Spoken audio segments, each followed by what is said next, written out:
আপনি যত বড়ই কোটিপতি হন না কেন, বিদেশে প্রবাসে আমরা সবাই কিন্তু ফকির, এই কথা সবাই বলি। আমরা কিন্তু প্রবাসেই আসছি, এই দুনিয়াটা আমাদের প্রবাস, আসল বাড়ি নয়। তর্ক থেকে যাবে, আপনি আমি চলে যাব। ঝগড়া মামলা থেকে যাবে, আপনি আমি চলে যাব। কাউকে বলা কঠিন আঘাত থেকে যাবে, আপনি আমি চলে যাব। ওই মানুষটা যখনই আপনার আমার কথা স্মরণ করবে, মন থেকে আসবে, ওই আটা আমাদের জান্নাতে যাওয়ার জন্য দেওয়াল হয়ে যাবে। তাই শ্রদ্ধার সাথে বলি, হাত রেখে পায়ের মধ্যে আপনাদেরকে বলি, ভাই যাই কিছু করেন মনে আঘাত দিয়েন না, কারো মন ভেঙে চুরমাচুর করে দিয়েন না।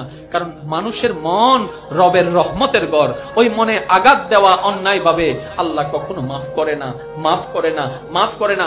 যতটুক পারবেন হ্যাঁ বলুন, যতটুক পারবেন না বলুন। প্রতারণা করবেন না, ধোঁকাবাজি করবেন না, কাউকে কষ্ট দিয়ে দুই নাম্বারি করে আপনার কোটিপতি হওয়ার দরকার নাই। কারণ আপনি এমন রবের বান্দা যার নাম রাজ্জাক। রাজ্জাকের বান্দার দুই নাম্বারি করার দরকার কি? কোটিপতির ছেলে তো চুরি করতে যাচ্ছে না, কারণ সে কোটিপতির ছেলে। আমরা তো রহমানের বান্দা, রাজ্জাকের বান্দা। আমরা তো এমন রহমানের বান্দা যিনি ইন্নাল্লাহা আলা কুল্লি শাইইন কাদির।